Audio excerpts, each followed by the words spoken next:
Et c'est parti à présent pour Enjeu Patrimoine, un enjeu patrimoine qui va s'intéresser aujourd'hui aux problématiques du digital dans le secteur, donc de la gestion de patrimoine. Nous allons parler des solutions qui touchent directement les épargnants, mais aussi de celles qui impactent les CGP dans leur travail au quotidien. Pour en parler, j'ai le plaisir de recevoir Jean-Maximilien Vancayezel, le directeur général du groupe Cristal. Bonjour Jean-Maximilien Vancayezel, bienvenue sur ce plateau. Alors Cristal, pour ceux qui ne connaîtraient pas encore, mais ils sont rares dans ce secteur, c'est un des grands noms de la gestion de patrimoine en France, avec 3 milliards d'euros d'encours sous gestion, je crois. 5 maintenant, parce que le projet Victoire, c'est ça, parce qu'effectivement, vous êtes en négociation exclusive avec les cabinets de gestion de patrimoine du projet Victoire. C'est fait. Ils sont embarqués. C'est fait depuis le mois de juillet. C'est fait depuis le mois de juillet, ils sont embarqués, et donc du coup, maintenant, vous êtes passé à 5 milliards d'encours, 5 milliards d'euros d'encours sous gestion. Ça fait de vous, aujourd'hui, je crois, le leader sur le marché français ? Oui, on se bagarre à quelques-uns pour avoir la place de leader. Après, il y a les actifs, mais il y a aussi notre positionnement dans le monde. Nous avons des cabinets à travers le monde et en France, donc 20 agences en France, 11 représentations dans le monde. Donc, on peut aussi regarder... On ne regarde pas que les actifs, donc on considère que nous sommes leaders, oui. Et à côté de vous, Stéphane Dauté, CEO d'Autonatech. Bonjour Stéphane Dauté. Bonjour. Alors, Autonatech, une plateforme de finance comportementale dédiée à la profession et in fine aux épargnants. Un mot rapide sur Autonatech ? Oui, alors Autonatech, c'est une plateforme, effectivement, avec un écosystème d'applications. Ces applications, elles permettent aux CGP d'interagir avec leurs clients sous l'angle « je te connais mieux ». Donc, je personnalise mieux mon conseil. Parce que, du coup, on se repose sur la donnée client, sur la connaissance client en amont ? Absolument. On travaille sur la connaissance client. Et là, du coup, on rejoint le comportemental, puisque la donnée comportementale, en général, a toute sa valeur, mais dans le conseil en investissement et pour la gestion de patrimoine, est une donnée importante et que le CGP peut valoriser. Alors, la problématique qui nous anime, c'est la gestion de patrimoine à l'ère du digital. C'est intéressant de vous avoir tous les deux en plateau. Jean-Maximilien Vancayezel, du coup, vous êtes sur ce secteur depuis de nombreuses années. Vous connaissez ce secteur, vous avez vu le digital arriver. Stéphane Dauté, vous avez créé une solution avec le digital, une solution nouvelle. D'abord, Jean-Maximilien Vancayezel, le digital, ça n'est pas nouveau. Mais c'est un enjeu réellement depuis combien de temps dans le secteur de la gestion de patrimoine ? Depuis le début, où il a fallu attendre un petit peu de temps avant que les gestionnaires de patrimoine se disent tiens, je peux en faire quelque chose, ou mes clients, les épargnants me demandent d'en faire quelque chose. Tout s'est accéléré avec la crise, mais je dirais qu'il y a deux façons de le voir, le digital, dans un cabinet de gestion de patrimoine. Il y a celle qui est classique et qui est partagée par 98% des CGPI, c'est améliorer sa productivité, compter l'argent des clients. D'accord, ouais. C'est tout bête, mais c'est important. Ce qu'on appelle l'agrégation des comptes. Et puis, aujourd'hui, on parle beaucoup de parcours client digitalisé, signature électronique. Donc ça, c'est ce qui occupe le cerveau de la plupart des CGP actuellement.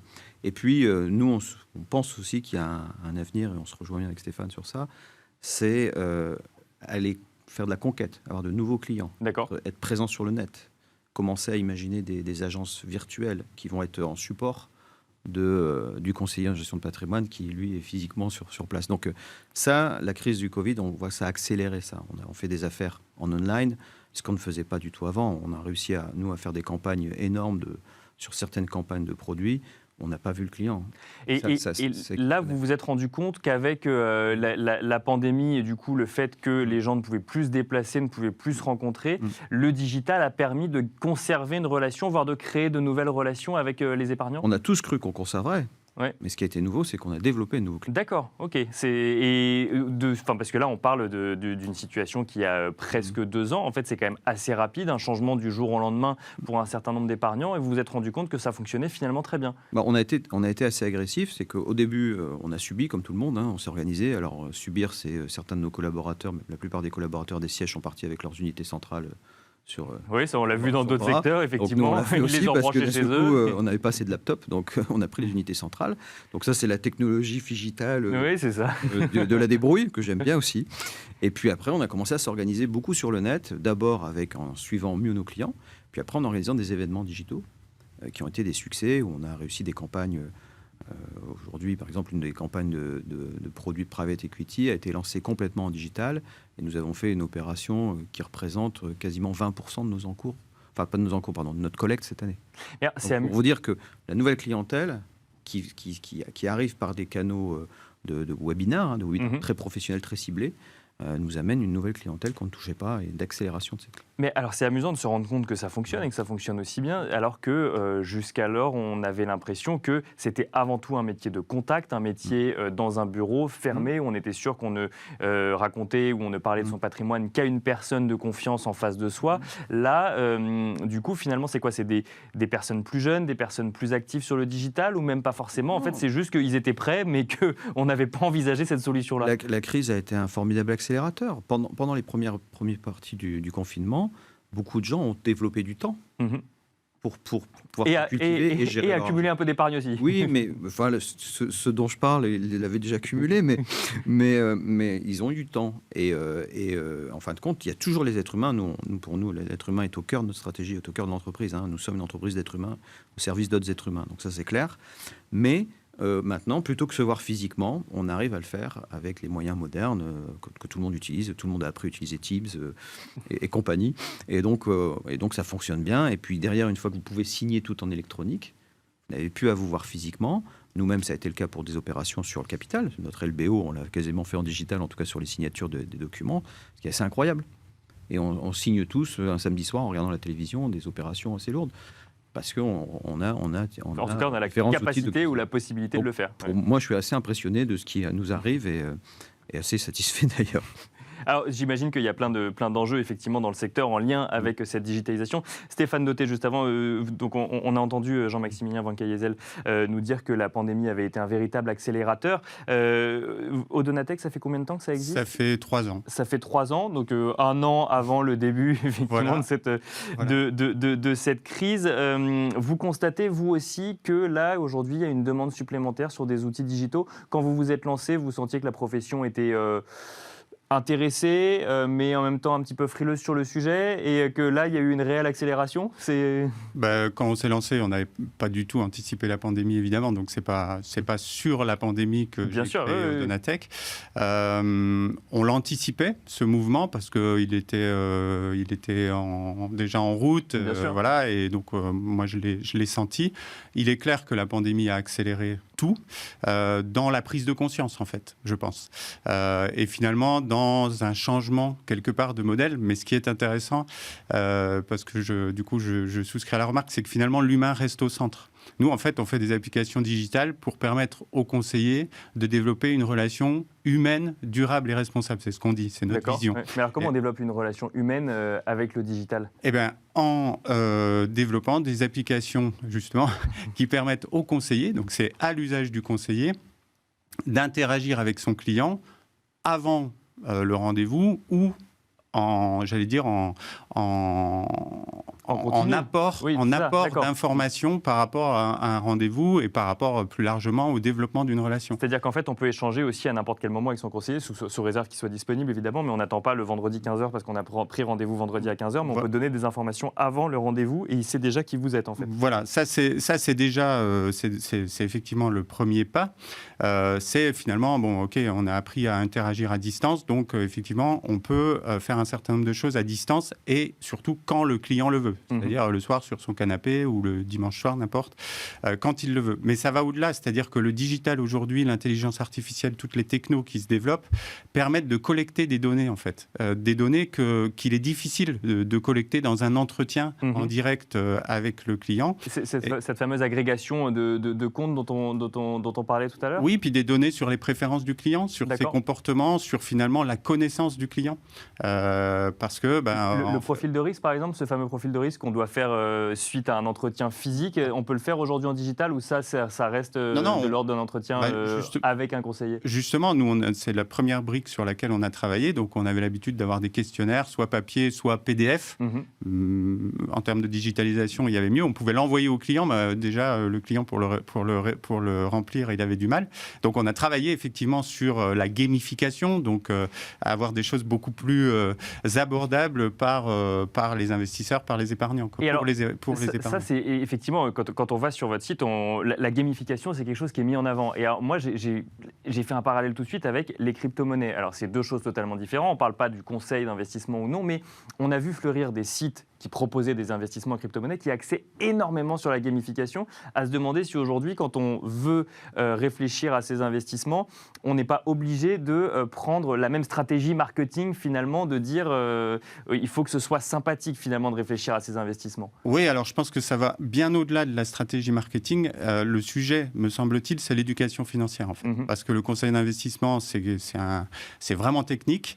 La population, dans son ensemble, finalement, a un faible niveau d'éducation financière quand on prend les statistiques. Et donc, dans la valeur d'un conseiller, il est important que le conseiller amène l'éducation financière à son client. Et s'il le fait via une application, en proposant des parcours clients compréhensibles, sympas à son client, eh bien, en fait, on a tout là-dedans, à mon avis. C'est-à-dire qu'on facilite la relation et en même temps, le conseiller valorise sa relation en envoyant de l'éducation financière à son client.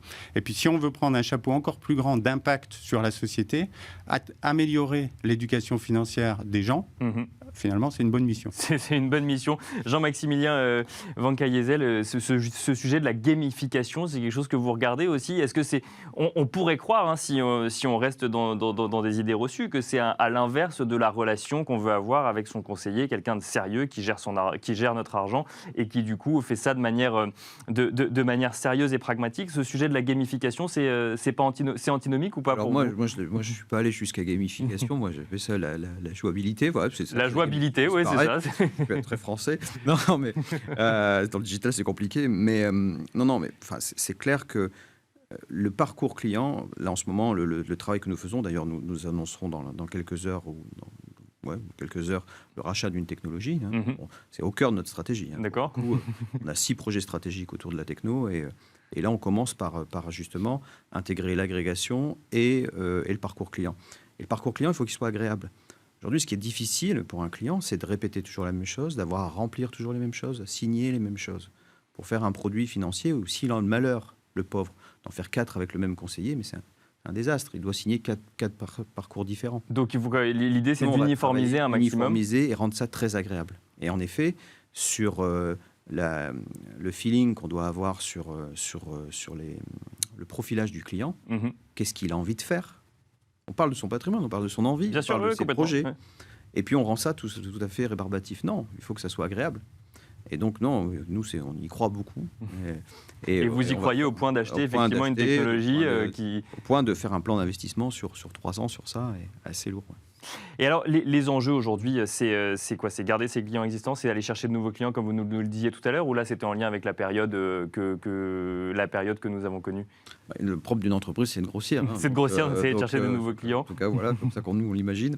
Donc oui, c'est de chercher de nouveaux clients, c'est prendre des parts de marché face à nos compétiteurs qui sont pour nous les établissements bancaires. Hein. Notre compétiteur, c'est pas les CGPI, c'est les établissements bancaires. Donc c'est de faire en sorte que justement le client retrouve chez nous tout ce qu'il ne trouve plus dans une banque. Aujourd'hui, il a du mal à avoir un service. Moi-même, en tant qu'utilisateur, je trouve qu'il y a beaucoup de sujets.